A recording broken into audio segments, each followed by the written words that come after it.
One time, 2 weeks past the start of deer season, I decided to venture into the wilderness in an area I saw while doing a little electronic scouting on Google Earth. The area I wanted to get to is public land that is surrounded by private ranches, so I sleuthed around to get some information on the big ranches. Eventually, I contacted a rancher and I got permission to travel across their land to the mountains and forests. But of course, there were conditions. They said I could only hike or ride a bicycle through their land, and I could not start any fires on their land. Very reasonable conditions for free passage and hunting permission. So with permission attained, I prepped the gear for my trip, getting everything I needed strapped onto my mountain bike. With my gear ready to go, I was up at 4:30 a.m. and out the gates of the ranch by 5:30. It had rained the night before, so any tracks I saw would be new and my movement would be muffled. A great hunting day in the making. I saddled up my bicycle and rolled onto the dirt road. Before I go on with the story, I will say that I'm not a novice outdoorsman. I've put many hundreds of miles under my heels in swamps, deserts, snowy mountains, and open fields. Although I dislike it, I've done plenty of trips alone and I'm no stranger to the ill effects of fatigue. And never have I experienced anything similar to this situation.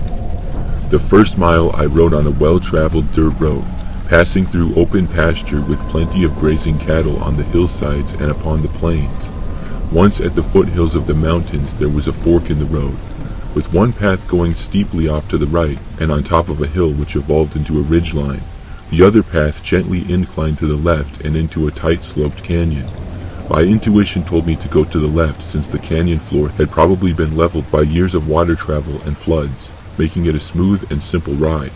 Boy, was I wrong.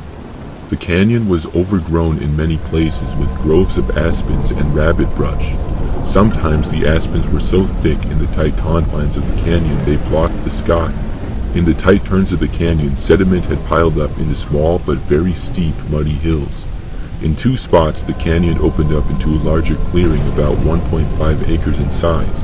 It was in these spots that I found a few cattle resting and grazing. It was at the end of the second clearing that I came to a spot I will call the Straits. Massive cliffs from both sides of the canyon lowered, and then converged to a bottleneck that was only about 20 feet wide. As I approached the Straits, I was impressed by the geological formation and I took a picture. When I got to the mouth of the Straits, I had my first moment of what I will call distress. It was almost like I had crossed a threshold of some kind.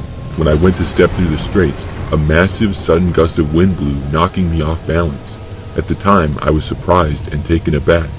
For a moment, I felt like someone was slamming a door in my face, as if it was done intentionally to make me feel unwelcome. After the surprise faded, I thought a gust from a mountain pressure system must have blown through the canyon and been amplified by the sudden bottleneck where I stood. Just coincidental timing. The original thought faded entirely, and I didn't even reflect on it until the next day. I was out deer hunting, and that was at the front of my mind. As I went through the final stretch of the Slot Canyon, the sky darkened and the wind increased, blowing into my face. Again, just a storm rolling in, which I was ready for and welcomed. I was downwind, so the deer would never smell me coming.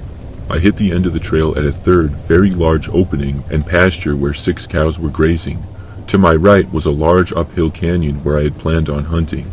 There I planned to ditch my bike and hike up the steep ridges and mountainside on foot, looking for the canyon below for deer while also scanning the slopes. The area of the forest and mountains was far from any sign of roads or humans, other than the trail cutting through the canyon I had rode through, used for herding cattle. I hid my bike and took off on foot. In the next several hours I did my scouting and hunting. I didn't have much luck with the hunting, and the day had grown late now. I had put in some 3 miles of intense biking and another 3 of extremely difficult hiking on nearby vertical slopes with my gear. Also, frost had come in a few hours before and it was freezing the moisture of my breath into my beard and mustache, and I did not want to risk getting stuck in a storm. This late in the day, there was no way I'd be packing a carcass out in my exhausted state. I sat on a ridge, ate some food, and stood up to leave. About halfway back to my bike, I began to get a creeping suspicion that I was being watched. I had no reason to feel that way.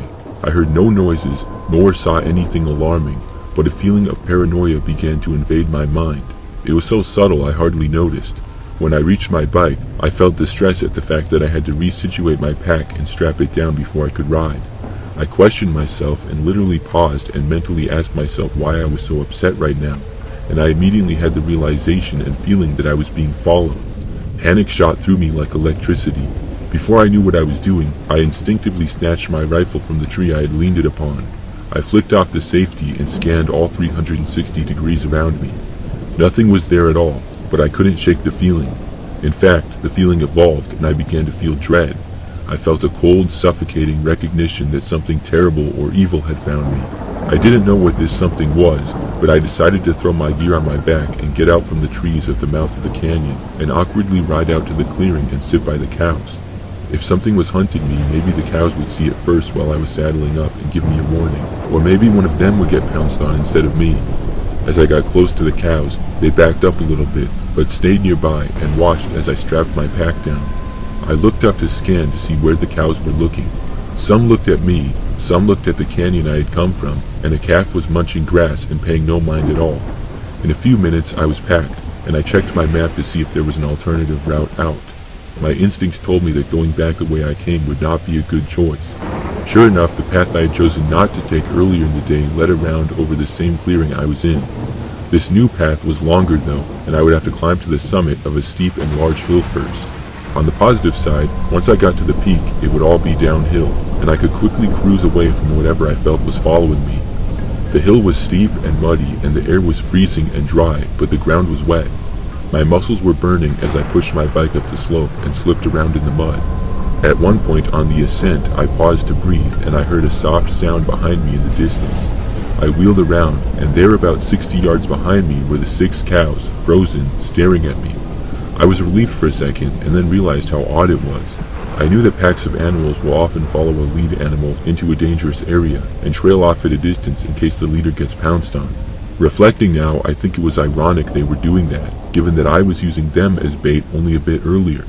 As I mused at the possibility, I turned to continue walking, and saw something in the woods to my left that confirmed my suspicion. There was a skeleton of a cow, well over a year old, about 30 yards into the aspens forest. With that, I wheeled my rifle from my back to my chest, and moved it from full safety to half safety and kept going uphill. I paused several more times for breath, and every time I turned, the cows were there, frozen, staring at me, following me up the hill. After what felt like an eternity, I reached the peak. As I cleared the forest, I saw other cows at the peak grazing on grass. I paused to breathe, and the cows who had been following me passed me up and joined their companions. That sign gave me relief, and I felt safe again as I cruised my bike down the hill all the way down to the ranch and back to my car. I threw my bike on the back and went home. That night while I was sleeping, I had a nightmare. The feeling of dread returned, and a voice in my head appeared telling me never to go back to that hunting spot again. The voice sounded like mine, but felt like someone else. The message was clear though. Only bad things awaited me if I returned there. Not wanting to test this, I accepted whatever this something was telling me. In the time since this all occurred, I've reviewed that day in my mind as well as the pictures that I took during the first half of the day. I realize now that creeping sensation of paranoia had been making its way into my mind since the moment I entered the canyon to the left. My mind was still so focused and excited on getting out to hunt that I didn't recognize my state of paranoia until later. Part of me felt fear from potential physical harm, but the dread that came upon me that day and that night were something spiritually evil. I've hunted in bear, wolf, and bobcat territory many times in my life, and I've never felt that feeling I had that day before. As I said before, I've had plenty of solo trips in my free time where I've been alone in the middle of the wilderness on my own before, but felt absolutely nothing like I did that day. Something was following me, something was trying to get me, something unnatural. I don't know how any of the other stuff that I saw that day ties in, like the cow carcass or the following cows. I don't know if they even tie in at all. This could all just be a weird case of mania that I came down with. But what I do know is that I'm never going back to hunt on that land.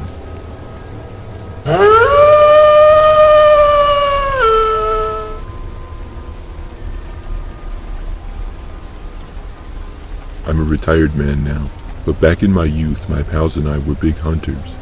We went out to Wyoming once, looking to hunt in the true wilderness. The forests around us were nice for hunting, but fell short of hunting that could be done in other areas, such as Wyoming. None of us had ever been to this part of the wilderness before, so we made a trip out. When we got there to hunt, our strategy was to walk in parallel lines to each other about a half-mile apart. The idea was that if anything went wrong, we could send out a warning signal. That way, someone would be able to come and help, which was important because we were deep into the forest alone with no other hunters or people. I started my walk that morning with no real worries. I walked for a couple of miles, seeing nothing but small animals. I had my rifle with me and kept my eyes open looking for big game. After a while, I noticed something.